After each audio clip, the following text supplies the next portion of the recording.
अस्सलाम वालेकुम नाज़रीन, आज 7 बजे में खुशामदीद। मैं हूं आपके साथ आसमा इकबाल और आज कौन से मौज़ूआत पर हम बात करने वाले हैं ये आपको बता देते हैं। सबसे पहले आज जिक्र होगा जी गाज़ा का, जिस पर अमरीकी सदर डोनाल्ड ट्रंप की जानिब से एक बयान दिया गया और उस बयान को इस तरह से लिया गया कि शायद वो गाज़ा पर कब्जा करना चाहते हैं, क्योंकि जिस तरह से उन्होंने गुफ्तगू की और जो गाज़ा के लोगों के बारे में उन्होंने कहा उसको कहीं पर भी पसंदीदगी की नज़र से नहीं देखा गया। इसलिए हमने देखा कि तकरीबन तमाम ही जो बड़े ममालिक हैं उनमें इस्लामी ममालिक भी शामिल हैं, उनकी तरफ से इस बयान की भरपूर मजम्मत की गई और बहुत सारे ममालिक ने इस पर सख्त रिएक्शन देने का इंदिया भी दिया। अब हम ये देख रहे हैं कि पाकिस्तान की वजारत खारिजा की जानिब से भी इसको मुस्तरद कर दिया गया है। पाकिस्तान ने फ़लस्तीनियों की उनकी सरजमीन से मुंतकली को मुस्तरद करते हुए बयान भी जारी किया है कि जी हम हमेशा से गाज़ा के लोगों के साथ थे, वो मजलूम है, उनके साथ जुल्म हो रहा है और इसमें हम उनके साथ खड़े। और आज भी हमने ये बयान जो है पाकिस्तान की तरफ से दोबारा आते हुए देखा है। ये सारा मामला क्या है, क्यों है, आज पहले टॉपिक में हम इसको डिस्कस कर रहे होंगे। फिर जी कुछ सियासत के मैदान का हम रुख करेंगे, पाकिस्तानी सियासत के मैदान का, जहाँ PTI जो है परसों मीनार पाकिस्तान पर जलसा करने जा रही है। कहा यह गया है PTI की जानिब से कि हमें इजाज़त मिले या ना मिले, दोनों सूरतों में ये जलसा ज़रूर होगा। और फिर कुछ शख्सियात ये भी हमें PTI के अंदर से कहती हुई दिखाई दी कि ये सिर्फ जो इज्तिमा होगा ये हमें लाहौर के अंदर रुकता हुआ थमता हुआ दिखाई नहीं देगा। अगर हमें इशारा आता है हमारे बानी का तो हम इस्लामाबाद तक भी पहुंचेंगे। क्या सिचुएशन होने जा रही है जी 8 तारीख को, ये भी डिस्कस करेंगे। और फिर कुछ अदालती मामला, क्योंकि अदालतों से आज बड़ी खबरें आ रही हैं। पैका एक्ट के हवाले से भी एक खबर है, वो भी आपसे शेयर करेंगे। फिर लाहौर हाई कोर्ट में 10 एडिशनल जजेस की तैनाती पर जुडिशल कमीशन का जो इजलास हुआ उस बारे में भी आपको अपडेट करेंगे। और जी कोर्ट्स की बात हुई, बड़ी खबर की बात हुई, तो Ramzan sugar mills corruption reference में शहबाज शरीफ और हमजा शहबाज जो है उनको बरी कर दिया गया। इस पर बड़ी सारी बातें हो रही हैं, खासतौर पर सोशल मीडिया पर। क्या बातें हो रही हैं, क्यों हो रही हैं, ये भी हम डिस्कस करेंगे। मेहमानों का तारुफ मैं आपसे कराए देती हूँ। हमें ज्वाइन कर रहे हैं जी मोहम्मद नौशाद अली साहब, आप देख सकते हैं वीडियो लिंक पर हमारे साथ लाहौर से मौजूद हैं। साथ ही साथ वीडियो लिंक ही पर शहजाद अनवर फारूकी साहब को आप देख सकते हैं, सीनियर तजियाकार हैं, इस्लामाबाद से मुझे ज्वाइन कर रहे हैं। फिर जी आज स्टूडियो में हमारे साथ तशरीफ़ रखते हैं सरदार हमीद साहब, सीनियर तजियाकार हमें ज्वाइन कर रहे हैं, पहली दफ़ा हमारे शो में आए, वेलकम टू द शो सरदार साहब। और फिर जी काशिफ रफ़ीक साहब आज चूँकि ट्रैवल कर रहे हैं लेकिन फिर भी हमने उन्हें जहमत ज़रूर दी है, क्योंकि अगर शहजाद साहब हों प्रोग्राम में, काशिफ साहब ना हों तो फिर प्रोग्राम को जमेगा नहीं। तो काशिफ साहब हमारी खुसूसी रिक्वेस्ट पर जी ट्रैवलिंग के दौरान ही हमें ज्वाइन कर रहे हैं, वीडियो लिंक पर हैं। बहुत शुक्रिया काशिफ साहब, आपका भी प्रोग्राम का बाकायदा आगाज़ करते हैं। और आगाज़ जो है मैं आज चाहूँगी कि नौशाद साहब मैं आपसे करूँ प्रोग्राम का। ये जो अमरीकी सदर डोनाल्ड ट्रंप को बैठे बिठाए एक ख्याल आया जिस पर इतनी सारी तनकीद भी हो रही है और अब वहाँ से अमेरिका की तरफ से वापस ये जवाब भी आ गया है कि जी हम किसी के साथ जुल्म करना नहीं चाहते हैं, लेकिन ज़ाहिर है गाज़ा की जो एक पट्टी है जब उसकी तामीर ना हो रही होगी तो वहाँ से फ़लस्तीनियों को हमें हर हाल में हटाना पड़ेगा। आप किस तरह से इस बयान को देख रहे हैं नौशाद साहब? बिस्मिल्लाहिर्रहमानिर्रहीम। देखिए, ये कोई तामीर नौ का मामला नहीं है। ये बेसिकली जिस दिन ये जंगबंदी के बाद जब लोगों ने वहां पर गजा की तरफ वापसी शुरू की तो आपने एक चीज देखी होगी, उसके विजुअल्स जो है दुनिया भर में आए थे। हाँ। जब हमास ने कंट्रोल दोबारा संभाल लिया था और शहरी हुकूमत जो वहां मौजूद थी उसकी जिसे कह लीजिए कि असिस्टेंस के अंदर वो फौरी तौर पर उन्होंने काम शुरू कर दिया था। उन्होंने वहां उनके हमास के जो सिक्योरिटी गार्ड्स हैं वो भी आपको जगह जगह नजर आ रहे थे। तो इसराइल ये समझता था कि उन्होंने हमास का और हिजबुल्ला का खात्मा कर दिया, ये उनका दावा है इसराइलियों का। अब जब हमास वहां पर वापस आई तो उनके लिए थोड़ी सी मुश्किल है, क्योंकि वो एक तरफ जंगबंदी का ऐलान कर चुके हैं, उसके मुख्तलिफ फेजेस 3 फेजेस मुकम्मल हो चुके हैं। अब नए फेज की तरफ बढ़ने का मामला है जिसके अंदर फर्दर चीजें तय होंगी। उससे पहले पहले उन्होंने जो है वो अमेरिका को ये कह लीजिए कि आगे लगा लिया है इसराइल ने। और मुझे मैं ये इस बात की इसलिए कह रहा हूं कि मैंने अभी कल रात को एक फुटेज देखी जिसमें डोनाल्ड ट्रंप, आप उनकी तबीयत को भी समझते हैं, उनकी शख्सियत को भी समझते हैं, और दुनिया का ताकतवर तरीन जो सदर है वो जो है वो नेतन्याहू की कुर्सी जो है वो पीछे से उनकी कुर्सी पे उनको बिठाने के बैठने के लिए कुर्सी खींचकर उनको बिठा रहा है। तो उससे अंदाजा हो रहा था कि नेतन्याहू की मोहब्बत जो है वो ट्रंप के दिल में किस हद तक है। पहले भी आपको याद होगा यरूशलेम का जब मामला हुआ था तो उन्होंने उनका दारुल खुलाफा बनाने का जो इक़दाम उठाया था।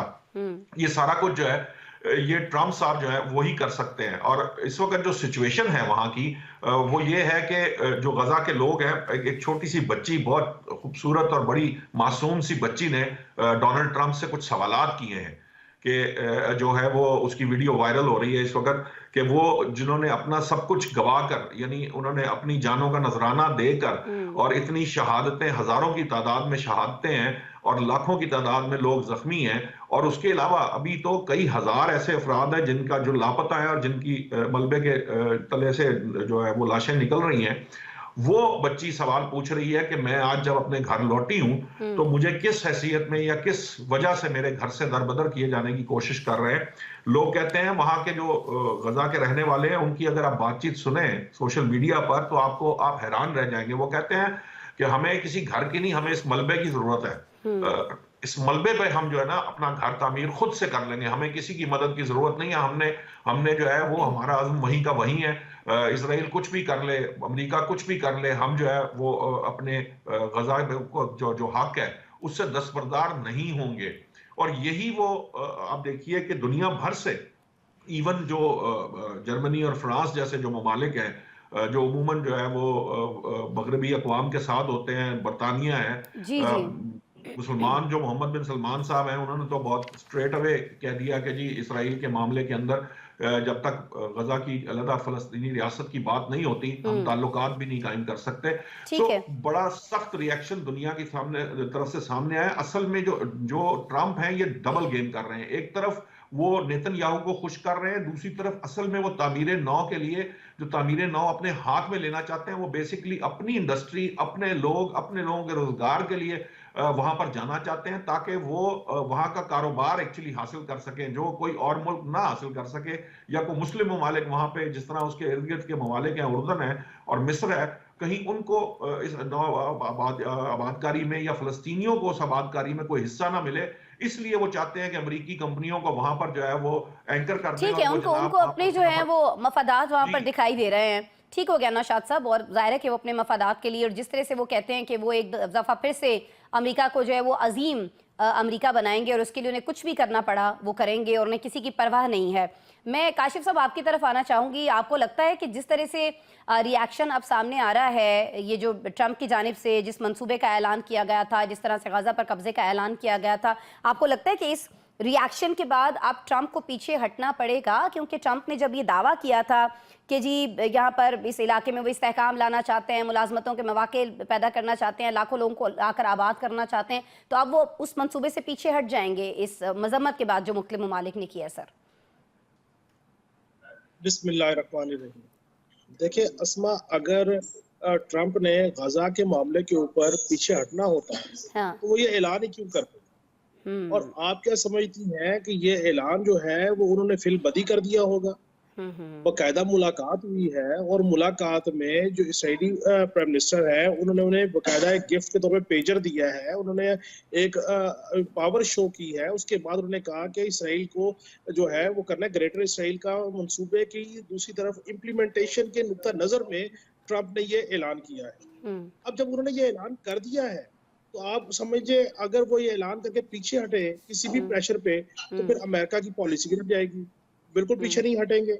और दूसरी बात ये है कि उनको ये लगता है कि जो लास्ट इलेक्शन हुआ उसमें इसराइलीज जो है उनका ज्यादा वोट बैंक और ज्यादा सपोर्ट ट्रंप को नहीं मुयसर आया, जिसकी वजह से शायद वो ये सोच रहे हैं, वो कह रहे हैं कि हमने जो कहा था कि फौरी तौर पे जंग बंद कर दी जाए, जो एक मामला उनकी तरफ से सामने आया, और उसके बाद इसराइलीज जो है वो शायद ट्रंप से नाराज है उनकी पॉलिसीज पे। उनकी जो इलेक्शन कैंपेन है उन्होंने ये मैसेज कन्वे किया कि ही स्टैंड्स विद एज, जैसे कि बाइडेन खड़े थे। तो उन्होंने एक ऐलान किया है, इस ऐलान से अनरेस्ट इंक्रीज होगा।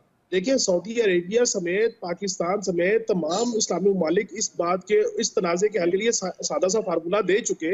खुद आर्मी चीफ भी इस बात का इयादा कर चुके कि 2 स्टेट्स फार्मूले के ऊपर अमल दरामद कीजिए, आप इसराइल की फलस्तीन की हैसियत को तस्लीम कर लीजिए, उसके बाद अगली बात हो सकती है। सऊदी अरेबिया ने भी ये कहा। अब उसको आप जो मर्जी मोडालिटी दे दे कि वो वहाँ पे तमीर नौ के लिए जाना चाहते हैं, वो करना चाहते हैं। अगर अमेरिकन इतना ही तमीर नौ के और इतने इंडस्ट्री के काम में इंटरेस्टेड हो तो फिर बाकी दुनिया में कितने अमेरिकन जाके इन्वेस्टमेंट कर रहे हैं, कितने लोग वहां जाके बिजनेस को फ्लोरिश कर रहे हैं। अमेरिकन अपने मुल्क में ही बिजनेस को फ्लोरिश कर सकते हैं, वहां पे करते हैं। दूसरे मुल्कों में तो मैंने नहीं देखा कि उनको बहुत ज्यादा, जैसे चाइनीज है, बहुत बड़ी तादाद में पाकिस्तान में आके इन्वेस्टमेंट कर रहे हैं, इंडस्ट्री लगा रहे हैं, दूसरे ममालिक में जाके इंडस्ट्री लगा रहे हैं, लेकिन अमेरिकन ऐसे नहीं जाते हैं। सो असल में ट्रंप ने उस तासुर को जाहिर किया है कि शायद वो इसराइल की जो जंगबंदी के हवाले से उन्होंने जो बयानात दिए, जिसके बाद एक जंगबंदी का मामला हुआ, कैदियों के एक्सचेंज का मामला हुआ, उनको ये लगा कि शायद इसराइल इस बात पे हार्ड बर्निंग में है, क्योंकि इसमें कोई दूसरी राय नहीं है कि जो इसराइली नेशनल है उनकी अमेरिका की इकोनॉमी पे बड़ी स्ट्रॉन्ग ग्रिप है। ठीक तो हो उन्होंने गया। अपना ये तासुर, इलेक्शन था, अब इलेक्शन गुजर गया, अब वी विल टुगेदर और हम आपके जो थॉट्स हैं ग्रेटर इसराइल के उसको लेके चलेंगे, लेकिन हाँ। इससे खित्ते में और दुनिया में अमन को फरोग नहीं मिलेगा।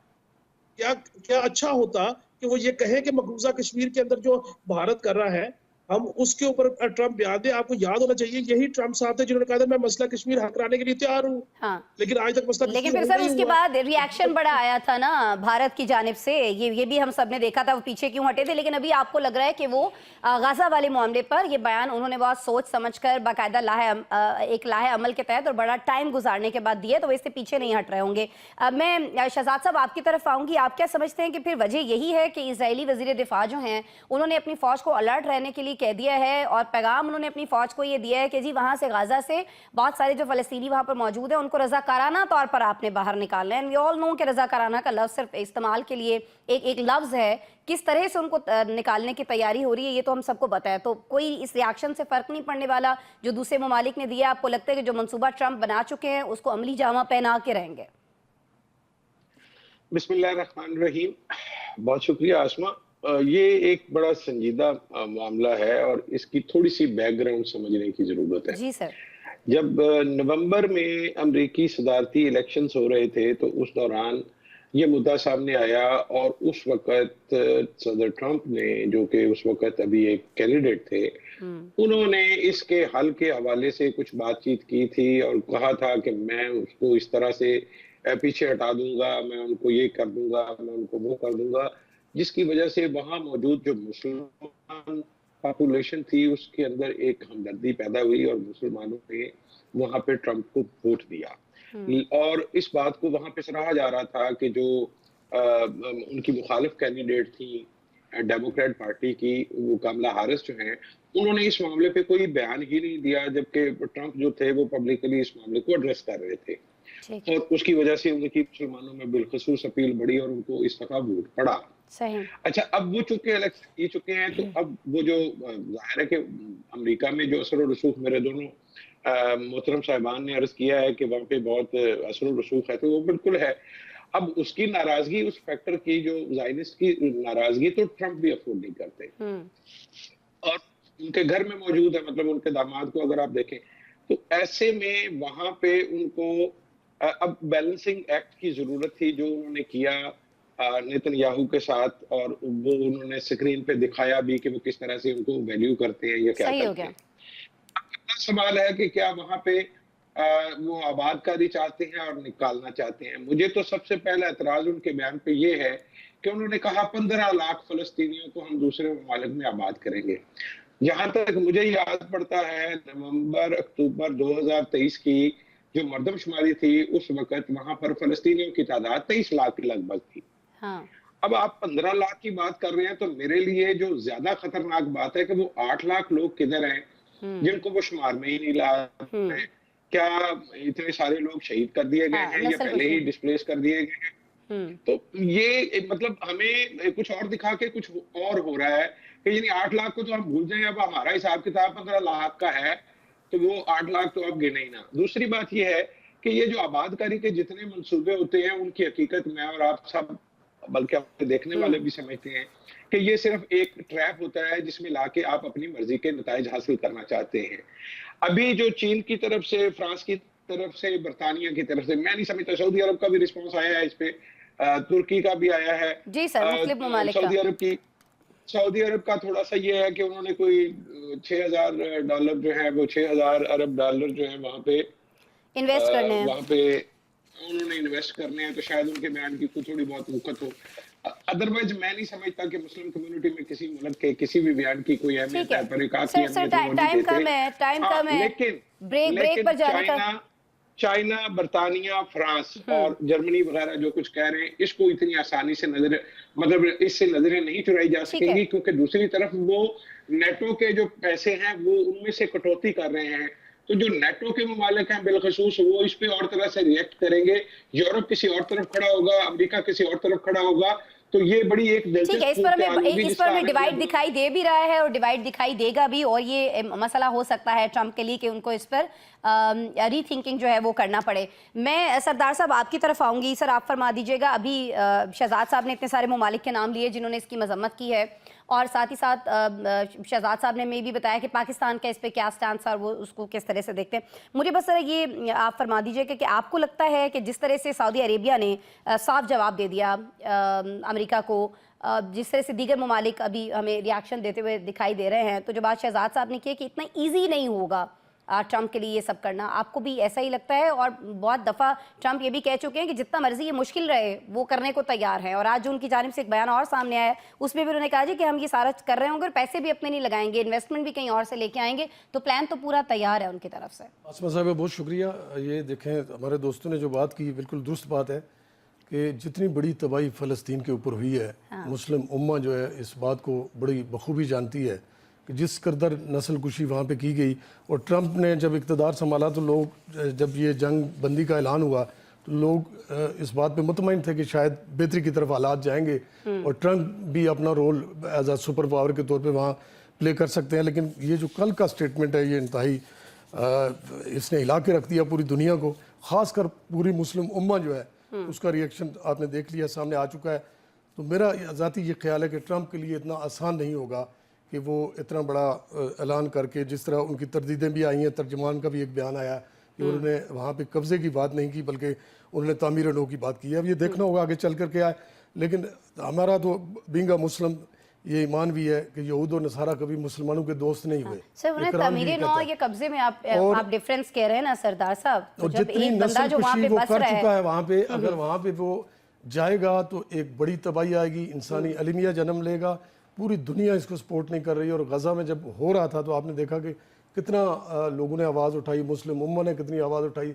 पाकिस्तान की हमारी जो लीडरशिप है, चाहे वो मिलिट्री हो चाहे वो सिविल लीडरशिप हो, उन्होंने बड़ा वाज़ेह मौक़िफ़ इस पे अपनाया कि 2 रियासती हल है इसका। इतनी बड़ी इंसानियत को आप तमाम ताकत के इस्तेमाल करके आप ख़त्म नहीं कर सके। तो अब दुनिया ने ये देख लिया है। तो मेरा नहीं ख्याल कि ट्रंप जो है वहाँ पे कब्ज़े की कोई बात वो कामयाब हो सकेगी। अगरचे वो ऐलान कर चुका है और उसको मुतमईन भी कर चुके नेतन्याहू को, उनसे मुलाकात की, उनको वाइट हाउस में वेलकम भी किया। लेकिन मेरा नहीं ख्याल कि ये इससे आगे जा सकेगा। और अगर जाएगा तो ना सिर्फ मुस्लिम उम्मा बल्कि पूरी दुनिया भी इसकी हमायत अब नहीं करेगी कम अज़ कम। ठीक हो गया जी, आपका मौके पे सामने आ गया। ब्रेक लेते हैं नाज़रीन प्रोग्राम में, और कुछ खबरें हमारे पास कोर्ट्स के हवाले से हैं। एक तो लाहौर हाई कोर्ट में जो नए जजेस की तैनाती हुई है उसको लेकर, और फिर रमज़ान शुगर मिल्स के हवाले से जो फैसला आया है करप्शन रेफरेंस के अंदर, वो भी आपसे डिस्कस करते हैं। ब्रेक ले लेते हैं। वेलकम बैक जी।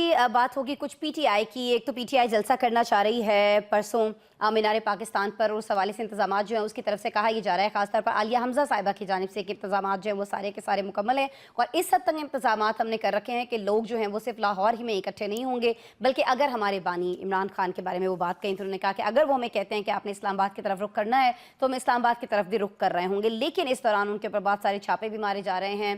पीटीआई के बहुत सारे जो ऑफिसेज हैं लाहौर के अंदर मुख्तलिफ जगहों पर, वहाँ पर भी गिरफ्तारियाँ भी करने की कोशिश की जा रही है। ये आलिया हमजा साहिबा ने कहा है, और 1-2 वीडियोज़ भी ऐसे ट्विटर पर हमने वायरल होते हुए देखें। साथ ही साथ जी आज जो अडयाला जेल के सुपरिटेंडेंट है उन्होंने एक अहम बयान दिया। इनफैक्ट उन्होंने इंकशाफ किया है कि इमरान खान ने तो किसी को कोई खत तहरीर ही नहीं किया है। तो इन दोनों मामलात पर जो राय है हमारे जो एनालिस्ट हैं उनसे जान लेते हैं।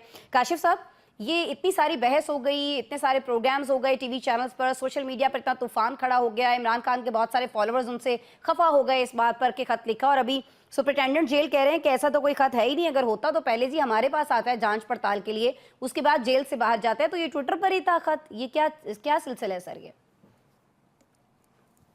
देखिए, सुपरिटेंडेंट जेल साहब जो है वो जो भी है, उनको ये बड़ी देर बाद ख्याल आया, न जाने वो किस जगह पे रह रहे हैं कि इतने दिनों बाद जब खत लिखा गया, तस्दीक कर दी गई, फिर उसके बाद ये कह दिया गया कि उस खत की कोई रत्ती बराबर हमें चाह नहीं है कि हम उसको लें, उससे वसूल करें या उसमें बात करें। हाँ, मतलब तो फिर जवाब उसके दे बाद दिया गया ना कागज खत का। जिस जिस वक्त ये बात खत की आई थी, मैंने उस वक्त भी आपको कहा था कि मैं इस बात पे हैरान हूं कि कैसे ये खत जो है वो बाहर चला गया। यहाँ पे तो एक तहरीर जाना सिग्नेचर के साथ बड़ी अचंभे की बात है। उस वक्त किसी ने एतराज नहीं किया, कोई बात नहीं की। अब उनको लगता है कि ये खत कोई बाहर गया ही नहीं। अच्छा, अगर खत बाहर नहीं गया तो बैरिस्टर गौहर साहब भी झूठ बोल रहे हैं, चौधरी फैसल साहब भी झूठ बोल रहे हैं, फिर दूसरी तरफ भी झूठ बोल रही है, फिर इरफान सिद्दीकी साहब भी झूठ बोल रहे हैं। तो मैं ये समझता हूँ कि ये सारी ऐसे लोगों को ट्रीट कर रहे हैं जैसे लोग जो है वो बिल्कुल बेवकूफ है, उनको किसी बात का इदराक नहीं है, उनको किसी बात का मामला नहीं है। भाई खत लिखा गया, खत के दर्जात बाहर आ गए, खत की तस्दीक हो गई और बैरिस्टर गौहर ने की, बाकी सब ने की। उन्होंने कहा बानी ने खुद कहा कि मैंने खत लिखा है, लेकिन मैंने वो खत खुद नहीं देखा। फिर दूसरी जानिब से ये सारी चीजें आ भी गई। तो मेरा ख्याल है कि सुप्रीडेंट जेल जो है वो खामा-खा शाह से ज्यादा शाह के वफादार बनने के लिए उन्होंने शायद बयान दाग दिया है, और वो हकीकत से मैं नहीं समझता इसका कोई लेना देना है। तो दूसरी ठीक है। बात है जी, जी। एहतजाज की, जलसे की। मैं समझता हूँ कि बिल्कुल ये पुरअमन एहतजाज, पुरअमन जलसा हर सियासी जमात का हक है, करना चाहिए, होना चाहिए, उसकी परमिशन दी जानी चाहिए। और अगर हुकूमत वक्त को लगता है कि किसी किस्म का कोई वहाँ पे बलवा नहीं होगा, कोई इंतशार नहीं होगा, कोई खून खराबा नहीं होगा, कोई परेशानी नहीं होगी, तो कोई हर्ज नहीं है, जलसा करने दीजिए। सियासी जमातों से अपोजिशन का गला घोट के हुकूमत क्या कर सकती है? वैसे भी हुकूमत की दस्तरस में तमाम चीजें, उन्होंने तमाम टारगेट्स अचीव कर लिए हुए हैं। और मेरा ये ख्याल है कि हुकूमत को ये लगता है कि अब उन्हें किसी किस्म का कोई मसला नहीं है, कोई परेशानी नहीं है, सो जलसा भी करने देना चाहिए। लेकिन मैं उन सुप्रीडेंट जेल साहब को साथ सलाम पेश करता हूँ जिन्होंने अब आके कुछ दिनों बाद उन्हें पता लगा कि ये खत तो लिखा ही नहीं गया, और सारे के सारी दुनिया झूठ बोल रही है और सारे के सारे लोग झूठ बोल रहे हैं। एक सुप्रीडेंट जेल जो है वो सच्चे है। ठीक हो गया। नौशाद साहब, आप कुछ कमेंट करेंगे प्लीज इस पे? देखिए, मुझे ये लगता है कि जो खत लिखने की जहां तक बात है, वो बानी पहले भी जो उन्होंने इस तरह की जो ट्विटर के जरिए करवाना हो, बात करवानी हो या खत लिखवाना हो, वो अपनी जो नोट्स दे देते हैं, जिसकी बुनियाद पर बाहर बैठे हुए जो लोग हैं वो उस पर अमल करते हैं उनकी हिदायत के मुताबिक। और वो कोई, चाहे वो खत हो या वो ट्विटर अकाउंट को चलाना हो या कोई बात कहनी हो, तो ये तो कोई इतनी बड़ी बहस नहीं है। असल मामला तो ये है कि जो बानी तहरीक इंसाफ ने जो मंदरजात सामने आए हैं, वो उसका जो कंटेंट है वो इंपॉर्टेंट है कि वो क्या चाहते हैं और उन्होंने किस मामले पे बात की है। सुपरिटेंडेंट कहते हैं कि यहाँ से खत नहीं गया, वो ऑफिशियली अगर वहां पे लिखा ही नहीं गया तो फिर वो वहां से जाएगा कैसे? अगर बाहर लिखा गया है तो बाहर जो है वो on the behalf of Imran Khan जो है वो कोई भी आगे खत को फॉरवर्ड कर सकते हैं। अगरचे कि वैसे जो सिक्योरिटी जराए ने भी ये कहा कि उन्हें खत मसूल नहीं हुआ अभी तक। हाँ जी, मिला ही नहीं है। और दूसरा ये कि वो लेना भी नहीं चाहते, ये एक अलग डिबेट है। मैं समझता हूं कि उसके ऊपर जो जो उस खत के मकासद हैं, वो जो पाकिस्तान तहरीक इंसाफ या बानी तहरीक इंसाफ जो चेक करना चाहते थे या जो जो उनके मकासद थे, वो उनको पूरे हो चुके हैं। उनको पता चल चुका है कि एस्टेब्लिशमेंट की तरफ से अब जवाब ही है, तो वही वो उसको चेक भी करना चाह रहे थे। बाकी रही बात, जो ये बात दुरुस्त है काशिफ साहब की कि देखिए, किसी की जो बुनियादी इंसानी हक है, पुरअमन जलसे का या पुरअमन इकट्ठ करने का, उससे महरूम नहीं किया जाना चाहिए। लेकिन लाहौर में इस वक्त बड़े मसाइल हैं। कल भी बहुत ज्यादा ट्रैफिक का मसला हमने देखा, बहुत बुरी हालत थी यहाँ पे, क्योंकि वो एक तो स्पीकर साहब ने, पंजाब असेंबली के स्पीकर साहब कॉन्फ्रेंस कर रहे हैं, और दूसरा ये है कि इंटरनेशनल टीमें आई हुई हैं और पीसी के अंदर इस वक्त जो माल रोड है वो चौक हो जाता है जिस वक्त, क्योंकि ये मेन आर्टरी है लाहौर की।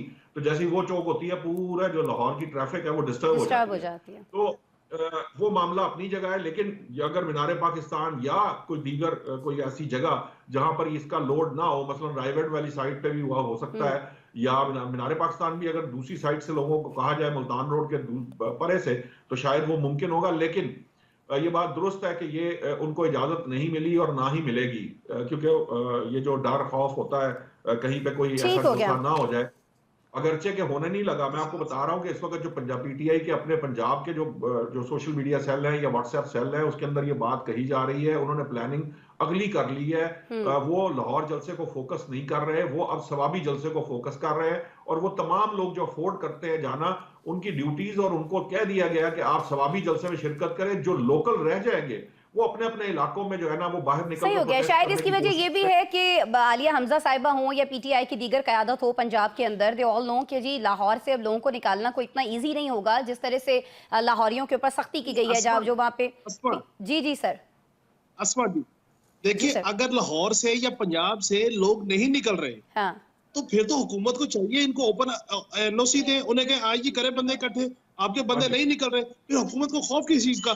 जब कोई जलसे की बात आती है, कभी कोई टीम का इशू है, कभी रोड का इशू है, कभी पॉल्यूशन का इशू है, कभी कोई इशू है, भाई आपके पास उनके पास लोग नहीं है, ना लाहौर से है ना पंजाब से है, तो आप उनको इजाजत दीजिए। सर असल में मसला ये है ना कि पीटीआई का दावा ये है कि लोग हमारे पास हैं, हमारे लोगों को डराया इतना गया है, धमकाया इतना गया है, उठाकर जब नौजवानों को आप जेलों में डाल देंगे तो फिर कौन सी माएँ होंगी जो दोबारा से चाहेंगी कि ऐसा हो? क्यों सरदार साहब, मैं आपकी तरफ आऊंगी। ये जो मरियम नवाज साहिबा को इवन हमने देखा कि यूनिवर्सिटीज़ में जाके जिस तरह से वो बच्चों को मिसालें दे रही थी हसन न्याजी साहब की, कि देखिए जब उनकी डिग्रियां किस काम की, वो एक एहतजाज में गए थे, देखिए उनका क्या हशर हुआ, उनका मुस्तकबिल तारीख हो गया। तो जो मुस्तकबिल तारीख होने का खौफ है ये पेरेंट्स के अंदर भी तो है ना कि उनके बच्चों के साथ ऐसा ना हो जाए। तो सर ये वजह नहीं है कि अब लाहौर में, पंजाब में लोग निकालने से डर रहे हैं अपने बच्चों को, अपने नौजवान बच्चों को? देखिए जी, बुनियादी तौर पर ये ख़त का मामला आया। ख़त तो आखिर में से बैकग्राउंड में अगर चले जाएं तो सिविल नाफरमानी, उससे पहले चले जाएं तो एहतजाज, डी चौक, फिर तशद्दुद, फिर लोगों का फायरिंग और दोनों तरफ से, और इतने बड़े बड़े स्कैंडल। और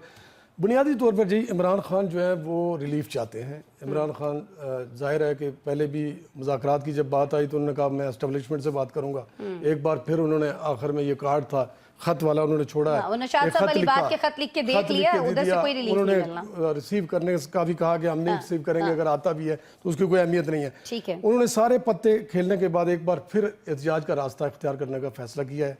बिल्कुल इसमें कोई शक नहीं, दो राय नहीं है कि एहतजाज का होना चाहिए। एहतजाज का हर एक को हक है, पूरा मन एहतजाज का हक है। तशद्दुद और इसका रास्ता तो यकीनन नहीं होना चाहिए और ना कोई हुकूमत दे भी सकती है कभी।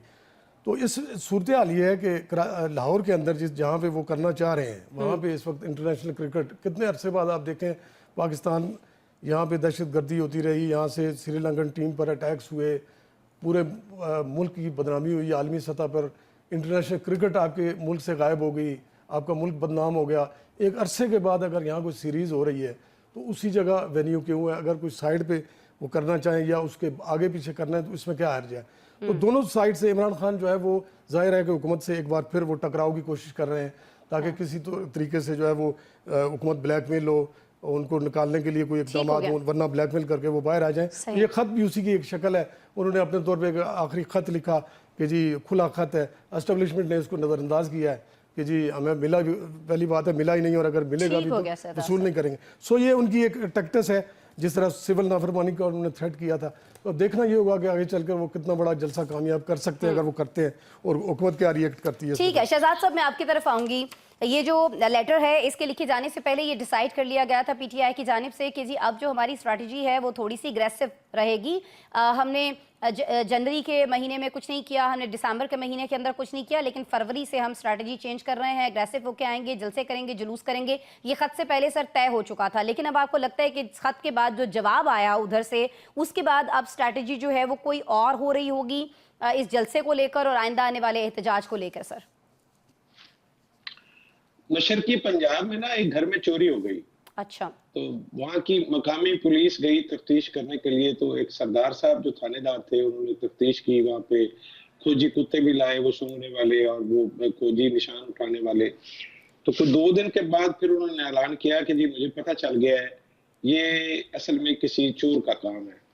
तो जो नताइज हम अखज़ करने की कोशिश कर रहे हैं, मेरा ख्याल है वो ना ही करें तो बेहतर है। दूसरी बात ये है कि पंजाब की हद तक जो एहतजाज का मामला है, तो जिस दिन पंजाब एक्चुअल में एहतजाज करने के लिए आएगा तो उसके बाद आपको ये सवाल करने की जरूरत नहीं पड़ेगी और कुछ पूछने की जरूरत नहीं पड़ेगी कि क्या होगा, उनकी हिकमत अमली क्या होगी, क्योंकि सारा मामला पंजाब की वजह से फंसा हुआ है। और कहा यह जा रहा है कि पंजाब के अंदर उस तरह से अपराइजिंग नहीं हो रही जिस तरह से पीटीआई चाह रहे हैं। अब ये गलत है, ये ठीक है, हमारा ये एक असेसमेंट है।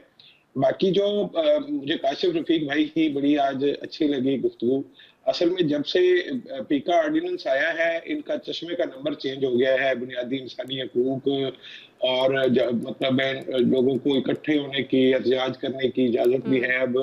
हाँ, लेकिन वो जो राधा के नाचने के लिए उन्होंने 9 मन तेल की शर्त लगाई है कि वो जी अगर हुकूमत को लगे कि इससे कोई अमन अमान का मसला नहीं होगा तो चलो कोई बात नहीं, अगर नहीं भी लगेगा तो नौशाद साहब बखूबी आगाह है, मीनार पाकिस्तान के ग्राउंड में हम पानी छोड़ देंगे पौधों के लिए, तो उसके बाद आप करते रहेंगे वहां पे जलसा। जो खत वाला मामला है जी। उसको देख के तो मुझे एक पुरानी पाकिस्तानी फिल्म याद आ गई। नौशाद साहब ने यकीनन देखी होगी कि वो एक गांव की गोरी का जो सैया था वो शहर चला गया कमाई करने, तो बड़े अरसे से रास्ता नहीं हुआ, तो वो एक डाक बाबू के पास गई और उसने जाके कहा चिट्ठी जरा सैया जी के नाम लिख दे, हाल मेरे दिल का तमाम लिख दे। तो मुझे लगता ये है कि ये जो जेल सुप्रिटेंडेंट हैं ये डाक बाबू हैं और जो गोरी है वो इमरान खान साहब हैं। जो उन्होंने जाके सुप्रिटेंडेंट जेल से कोई खत लिखवाना था, उन्होंने कैटेगोरिकली कह दिया कि नहीं गया। अरे भाई वहां से पता नहीं किस किस किस्म की मटेरियल्स बाहर आ रहे हैं, इंटरव्यू होते रहे, खतूत जाते रहे, अभी फॉक्स पे एक रिपोर्ट चली।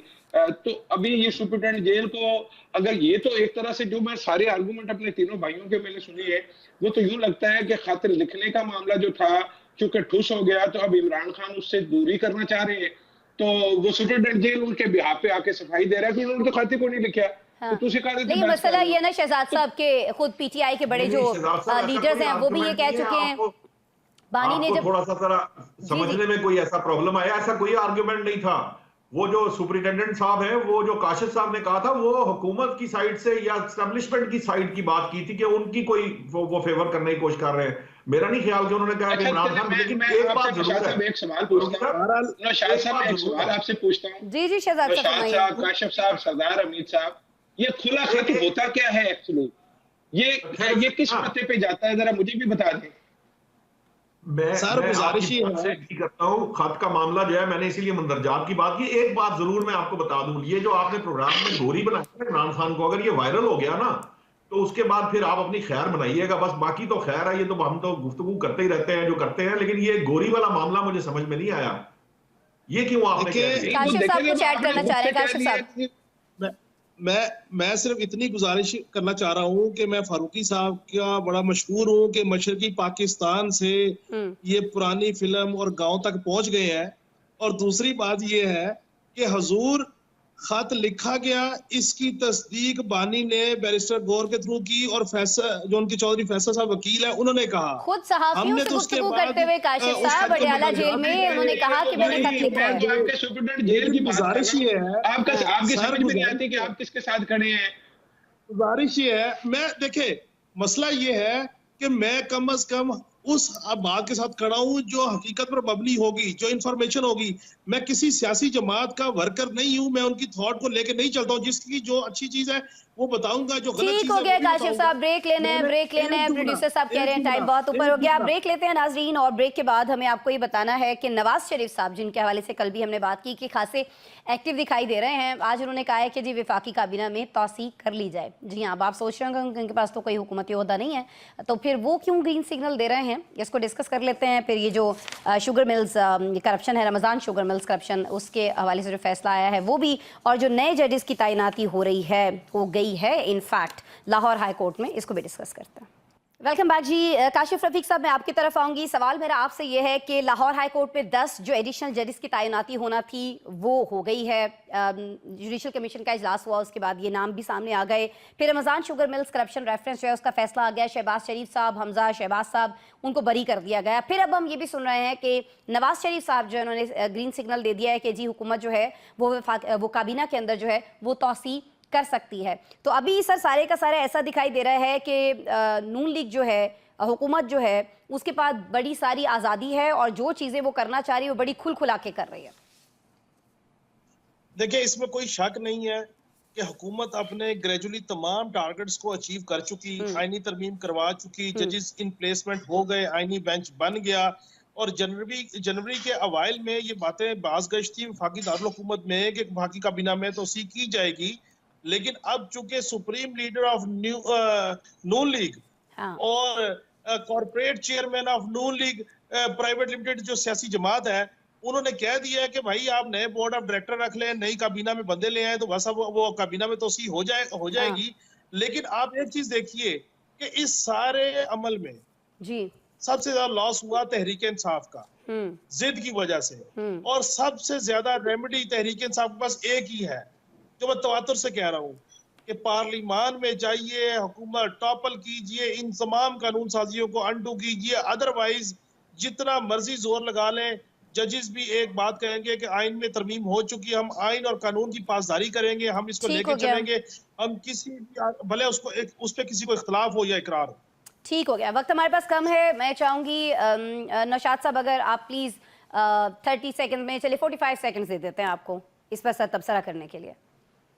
देखिए, बात यह है कि अगर हुकूमत ये समझ रही है कि उन्हें कोई काबीना में तौसीक करनी चाहिए, वैसे तो मेरे हिसाब से नहीं होनी चाहिए, क्योंकि याद होगा आपको ये ऑस्टेरिटी मेजर्स की बड़ी बातें की जाती थी और बचत की बड़ी बात की जाती थी। तो मेरा ख्याल है काफी लंबी फौज है अभी काबीना की, कोई ऐसी खास जरूरत मुझे महसूस नहीं हुई कि कोई बहुत बड़ा काम रुका हुआ है हुकूमत का जो नहीं हो रहा। तो इन्हें इसी तरह ही जो है ये वाला टेन्योर गुजारना चाहिए, फिर उसके बाद देखेंगे क्या हालात होते हैं, क्योंकि मईशत बहरहाल अभी उस डगर तक नहीं पहुंची जहां पे जिस रास्ते पे उसको होना चाहिए।